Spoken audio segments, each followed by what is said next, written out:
Hello बच्चों, आज हम लोग एक नया चैप्टर स्टार्ट करने जा रहे हैं। चैप्टर का नाम है केमिकल बॉन्ड। ठीक है, तो सबसे पहले आप लोग मुझे ये बताओ कि केमिकल बॉन्ड होता है क्या है। चैप्टर का नाम तो केमिकल बॉन्डिंग है, तो सबसे पहले हम लोग बात ही कर लेते हैं केमिकल बॉन्ड क्या होता है। केमिकल बॉन्ड क्या होता है, एनी आइडिया किसी को? सर जो इलेक्ट्रॉन्स के इलेक्ट्रॉन्स के लेने देने से होता है देखिए, जो बॉन्ड बनता है। हाँ देखिए, केमिकल बॉन्ड एक्चुअली होता क्या है कि दो एटम के बीच में जो फोर्स ऑफ अट्रैक्शन लगता है ना, that would be the chemical bond. सही बोला आदित्य मैंने? Yes sir. तो जैसे मान लो H2O का अगर मैं देखता हूँ, एक एग्जांपल लेकर के देखता हूँ, तो ये O, ये H, ये H। ठीक है, अब देखो ध्यान से, हम लोग ये बीच में जो ये लाइन देते हैं ना, ये जो लाइन देते हैं, अगर एक्चुअल में तुम देखोगे तो ये लाइन होता नहीं है एक्चुअली। हाइड्रोजन ऑक्सीजन, ये जो दो हाइड्रोजन है और एक ऑक्सीजन है, तो यहाँ पे जो है ये दोनों के बीच में फोर्स ऑफ अट्रैक्शन होता है। आया समझ में? ये लाइन नहीं होता, बट हम लोग लाइन ड्रॉ करके बता देते हैं। क्लियर है? Yes sir. तो there are 4 types of bond. 4 types के बॉन्ड होते हैं। तो पहला होता है आयोनिक बॉन्ड,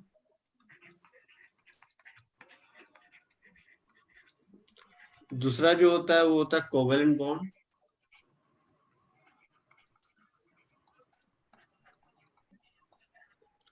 तीसरा जो होता है वो होता है van der Waals force of attraction, काफी वीक होता है ये, पता होगा आप लोगों को। और फोर्थ जो है वो होता है कोऑर्डिनेट बॉन्ड।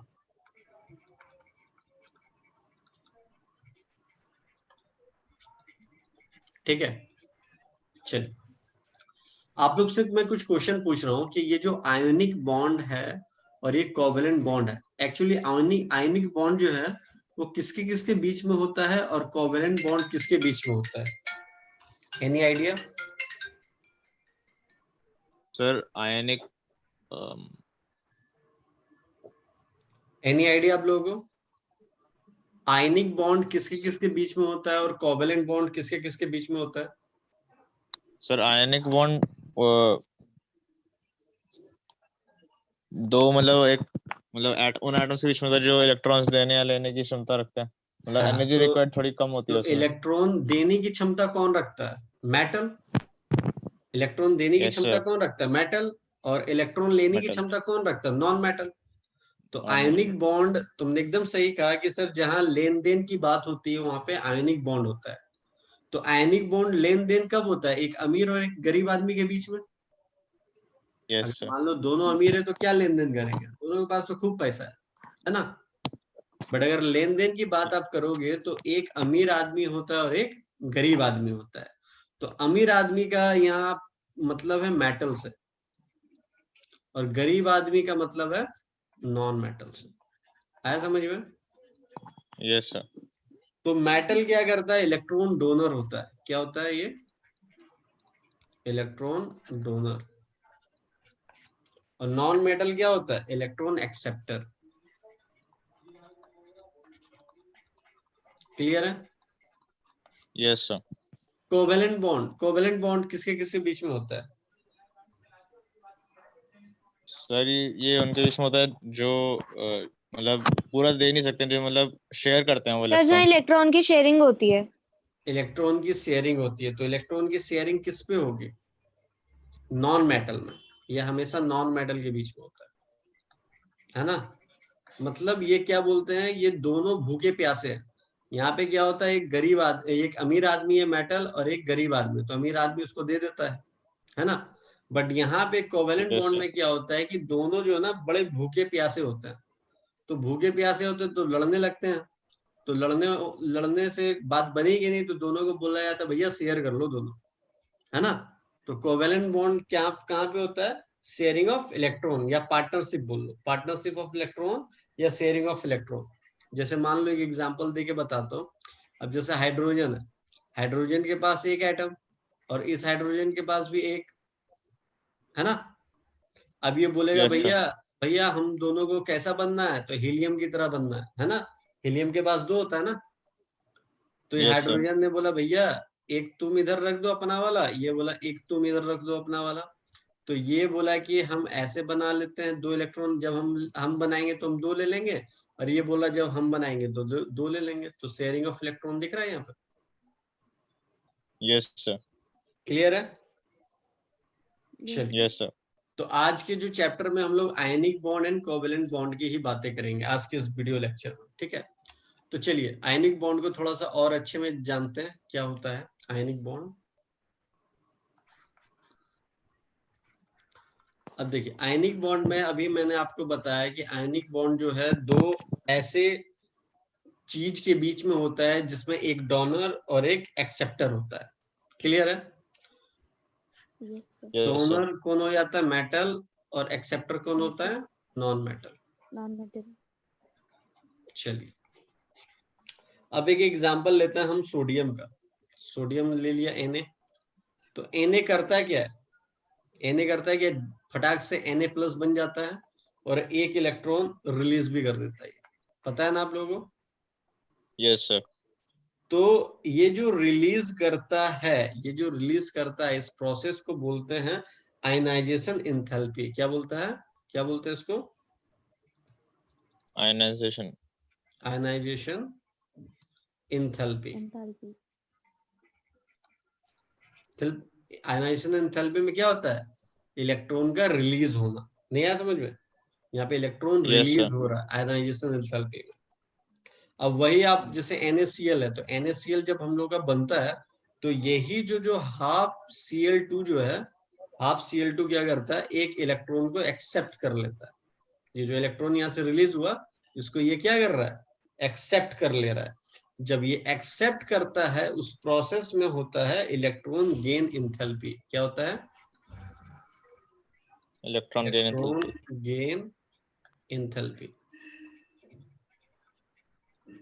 जब ये एक्सेप्ट करता है, तो जब ये एक्सेप्ट करता है तो क्या बन जाता है, Cl-। आया समझ में। Yes, sir. ठीक है। अब तुम बोलोगे सर एक बात बताओ, जैसे पॉजिटिव है और ये नेगेटिव है, ये दोनों पॉजिटिव क्या करेगा, अट्रैक्ट करेगा ना नेगेटिव को। Yes, sir. ठीक है। तो जब ये इन दोनों के बीच में जब अट्रैक्शन होता है ना, तो उस समय एक एनर्जी रिलीज होती है। क्या होती है, Energy एनर्जी release. रिलीज होती है। उस एनर्जी का नाम कोई बताएगा मुझे,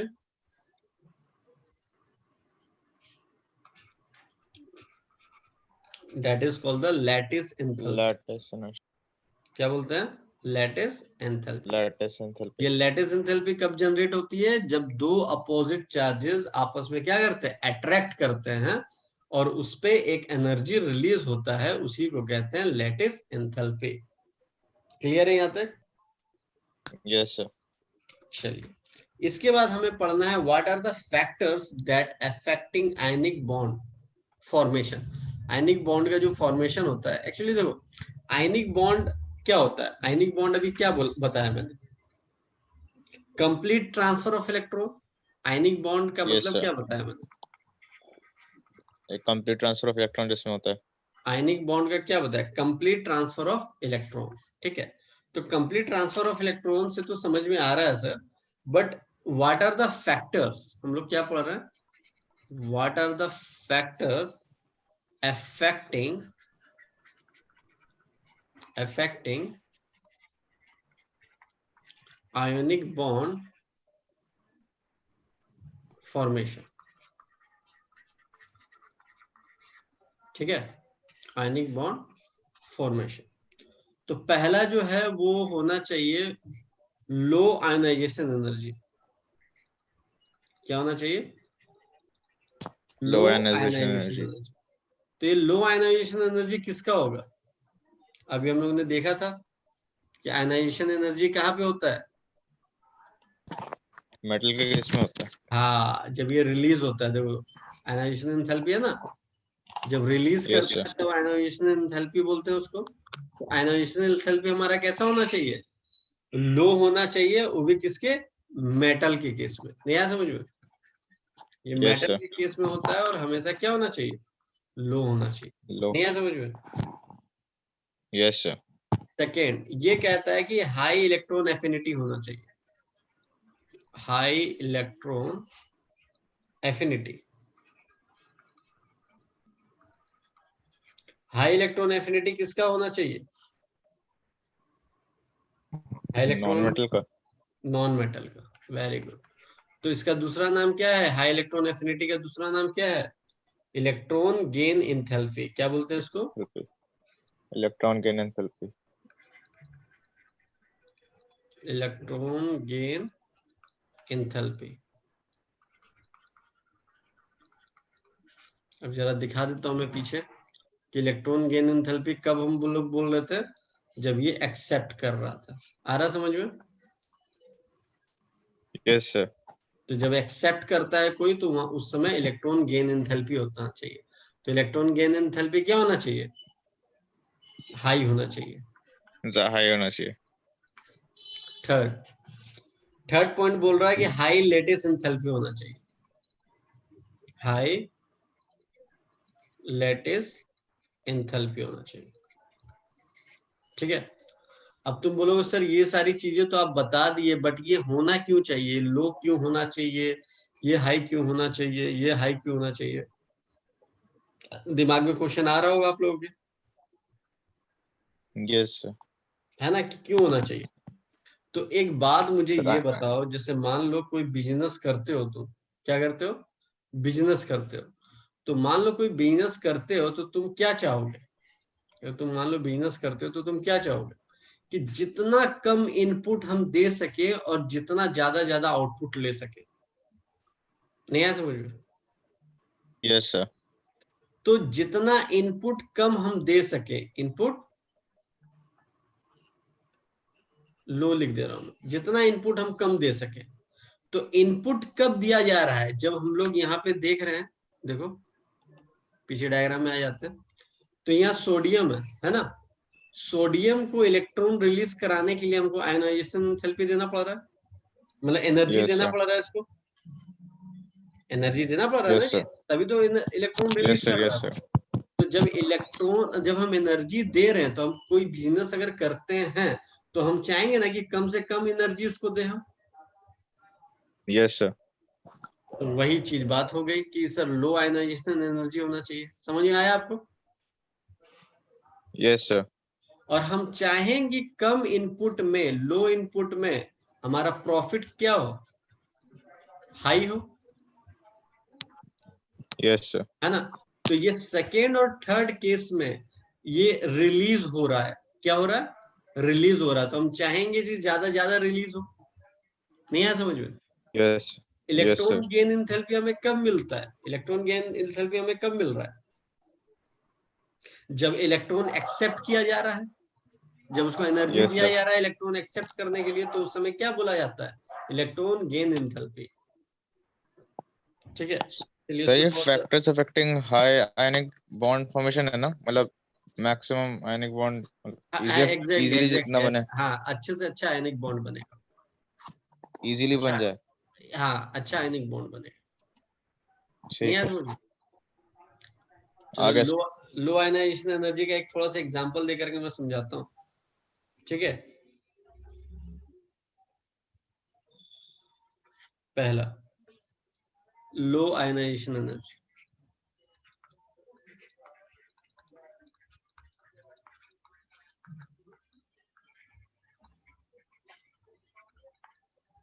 लो आयनाइजेशन एनर्जी, तो लो आयनाइजेशन एनर्जी आप, अगर मैं बोल रहा हूं कि जैसे सोडियम है, ठीक है, उसको मैंने एनर्जी दिया, ठीक है, तो वो क्या करेगा?